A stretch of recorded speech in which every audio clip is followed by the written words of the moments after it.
우리가 이번 달에 같이 공부할 책이 이 책, 디자인의 요소들. 20세기의 교육, 제품 디자인, 건축 분야, 다양한 디자인 분야를 위한 포괄적인 방법론에 대한 책이에요. 그림을 그려나가면서 심미성, 조형미 이런 얘기를 되게 많이 하거든. 이런 미를 추구하는 것에 있어서 추상적인 시각적 상호 관계에 대한 분석에 기초를 두고 있는 책이고요. 정답이 없지, 형태를 알 수가 없잖아. 미뿐만 아니라 다양한 추상적 개념의 디자인을 위해서 체계적으로 접근하는 방법에 대해서 알려주고 있어요. 이론과 실제가 동떨어진 게 아니고 우리 수업이랑도 굉장히 밀접하게 연관이 있어. 조형 요소, 조형 원리 이런 단어 빼놓을 수가 없잖아. 정의를 하라고 한다면 조금 막막해 하는 게 있어. 그런 문법적인 것들을 굉장히 잘 정리를 해놨고, 그래서 선생님이 여기 이미지를 많이 띄우잖아. 글을 많이 띄워놓을 거야. 책에서 나온 그대로의 어떤 정의,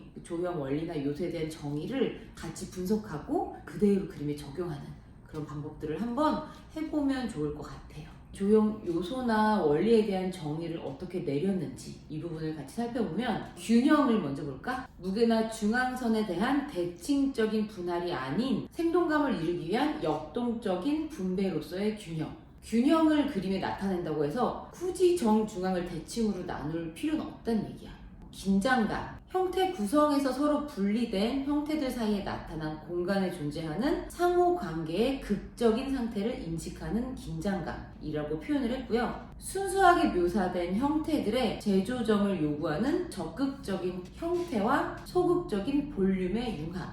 볼륨이라는 단어가 꽤 나와. 이 책에서 볼륨은 입체나 공간을 나타내요. 우리가 고지고대로 형태를 그리는데 그 형태들을 재조정하여서 나타내는데, 그때 적극적인 형태와 소극적인 볼륨이 나타난다. 뒤에서 설명하겠지만 적극적인 형태란 이제 보여지는 주제부를 뜻하고요. 소극적인 볼륨이란 나머지 화이트 여백, 그 다음 배조, 디자인 구조에서 이질적인 요소들에 대한 강력한 관계로서의 대조.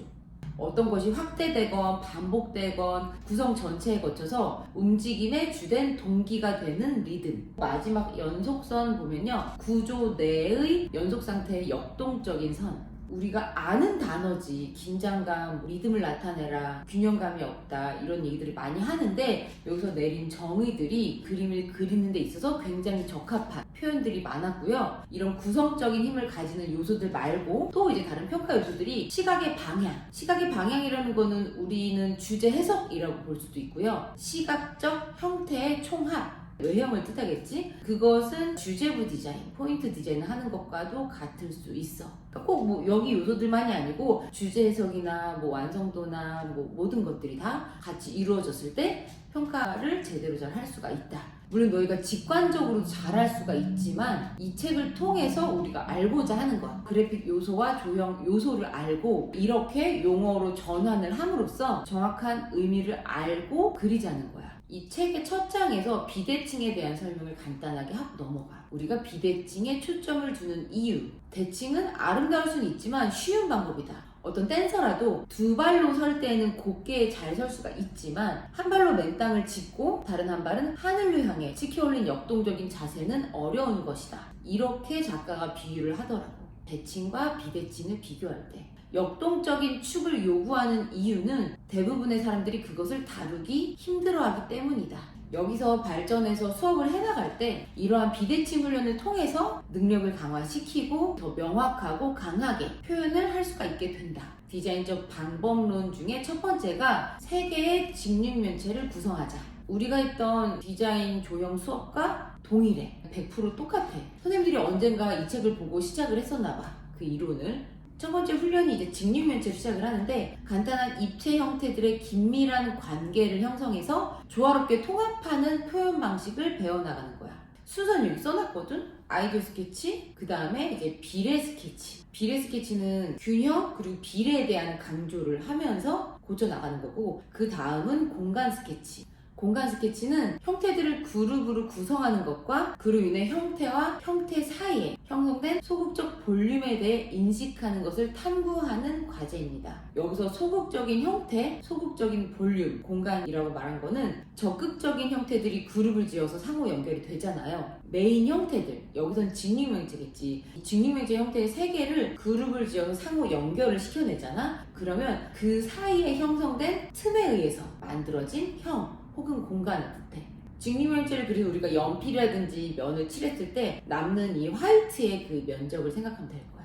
이때 주의할 점은 그냥 막 갖다 붙이는 게 아니고 서로 대비가 되는 형태들의 중요성을 인식하자. 여기서 우리의 주된 과제가 있지. 본질적으로 특성이 다른 형태들을 가능한 한 조화롭게 통합하여서 만드는 거야. 주체, 부수, 종속 이 순서대로 형태를 디자인을 하는데 가능한 한 입체적인 하나의 그룹 형태로 구성을 하자. 이렇게 그룹으로 구성된 형태들은 전체적인 형태의 윤곽에 대한 감각을 갖게 해줄 것이다. 이렇게 해서 만들어진 우리의 디자인은 흥미로운 동시에 어느 위치에서 보더라도 입체적이어야 한다. 지난번에 수업을 했던 예시들이 이렇게 나와 있어요. 질감까지 넣어서 표현 완성까지 했었고 직육면체의 고정적인 구성에서 발전해서 조금 더 복잡한 과제를 넘어가는데 역동적인 관계에 있는 곡면체의 구성, 이것도 마찬가지로 수업을 했어.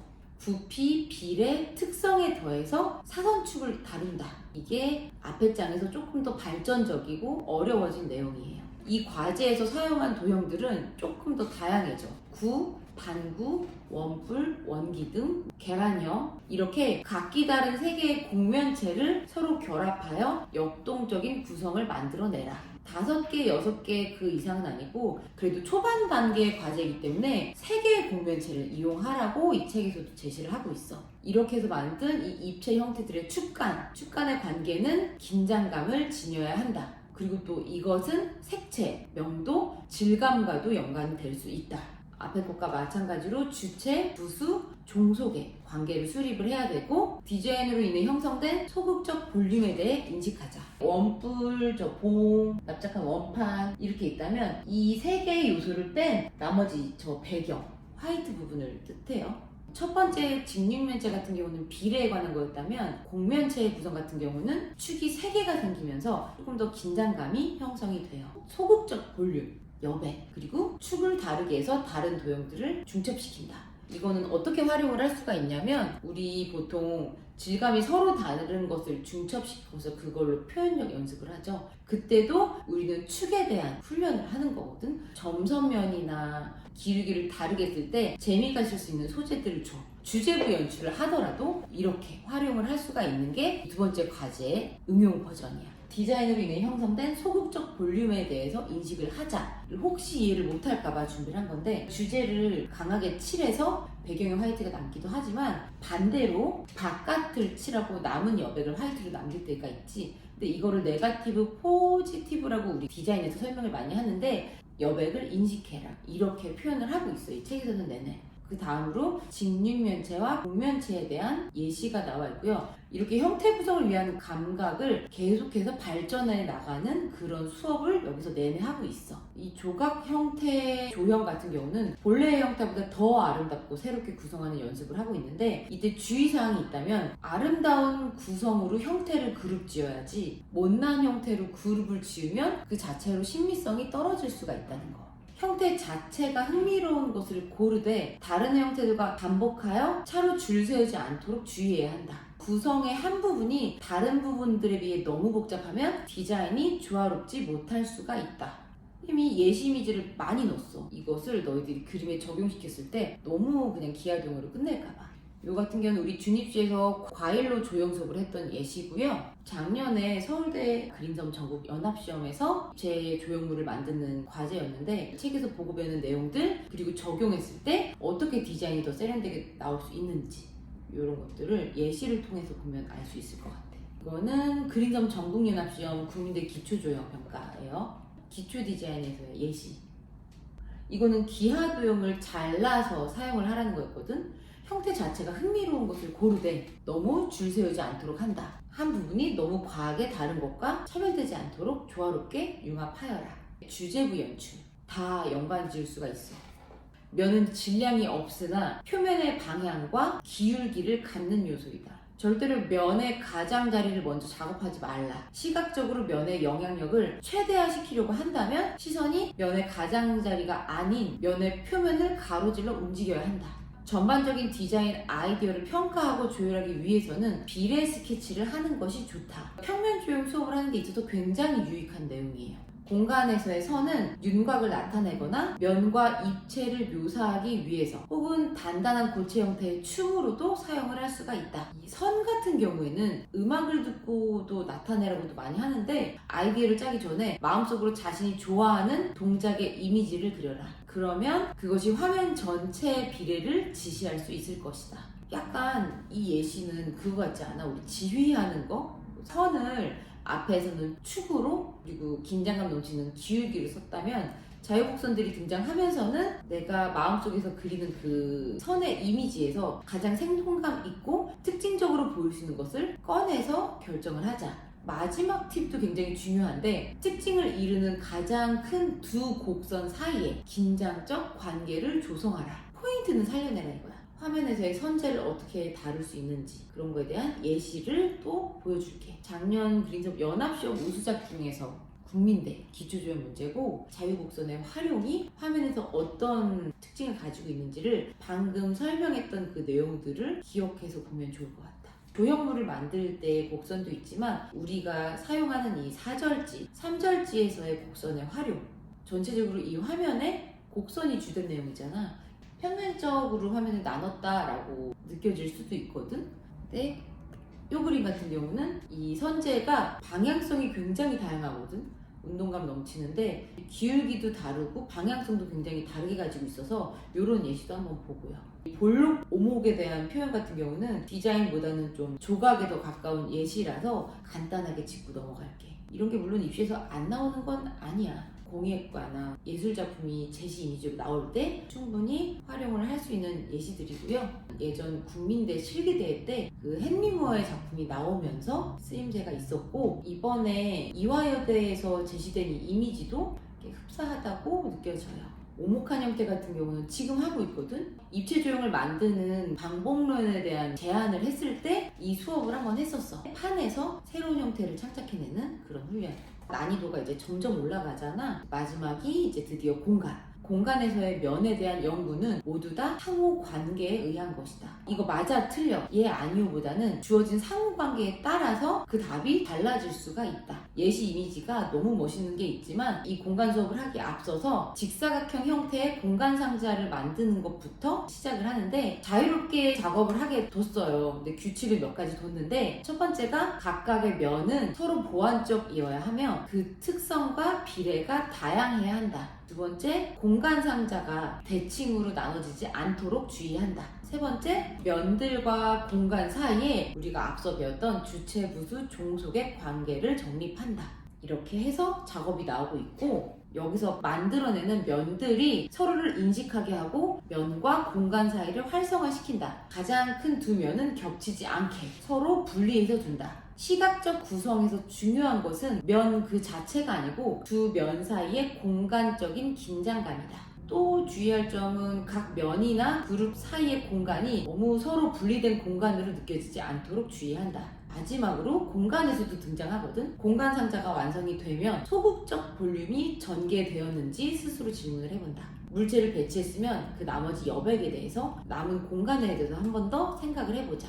보통 선생님이 책을 소개를 하면 그 안에 그 챕터 그 일부만 보여주는 편이거든. 너무 어렵거나 내용이 너무 방대하거나 그럴 때는. 근데 이 책은 선생님이 가감없이 정말 다 훑은 것 같아. 책을 읽으면서 또 한번 느꼈다라는 점은 모든 실기 유형들에서 원하는 기본적인 시각적인 관계는 본질적으로는 차이가 없다. 각각 처해진 상황이나 조건에 따라서 요구되는 시각적 구성에 대한 복합성의 정도에 따라 조금의 차이가 있을 뿐이지 본질적으로는 차이가 크게 없다. 이론에 맞춰서 연구 개발한 예시들을 봤다면 요 다음부터는 제품 디자인을 같이 볼 건데요. 디자이너 제품은 아니고 이것도 학생 작품이야. 첫 번째 전화기를 볼까? 앞에서 선생님이 얘기했던 그 추상 개념에 대한 실습을 직접적으로 그대로 반영한 디자인이에요. 볼록한 형태, 오목한 형태, 실습에서 탐구한 내용에 그 기초를 둔 입체 도형으로 이루어진 전화기고요. 수화기 부분이 선, 수화기를 올려놓는 부분이 면, 그리고 전화기 아랫부분이 입체, 이렇게 이 세 가지의 직접적인 결합을 보여주고 있어요. 주유소 디자인 같은 경우는 기능적인 공간에 대한 해석을 표현을 하고 있고, 여기서 나온 의자 예시 같은 경우는 철저하게 차별화된 결과를 위해서 다양한 재료를 도입했어요. 편하라고 만든 의자는 아니라는 거야. 조형이라는 걸 배웠고 그거를 실습하기 위해서 만든 의자. 면들 사이에는 긴장 관계가 형성이 되어 있고, 입체적인 형태를 만들기 위해서 조이고 부풀리는 방법을 선택을 했다. 제스처와 비례에 대해 표현한 것으로 소극적 볼륨을 만드는 곡면, 그리고 우아한 선의 흐름으로 윤곽을 이룬 금속 파이프들로 이루어져 있다. 제품 디자인이나 렌더링 할 때 빠지지 않는 게 또 공구류죠. 디자인 작품들을 보면 기능이나 효율성을 나타내기 위해서 형태를 사용하기도 한다. 예를 들어 전동드릴 보면요, 몸체의 곡선면과 공구의 측면에 있는 오목한 형태에 의해 만들어진 제스처는 이 공구가 하는 일을 제시를 해준다. 또 다른 특징은 공구 디자인의 재료들이 드릴 작업을 하는 재료들로 거의 구부러진 금속이나 나무인 것을 알 수가 있어요. 공구는 전체적으로 제스처와 덩어리감이 힘을 보여주도록 디자인된 훌륭한 구조물이다. 라디오 생소하지?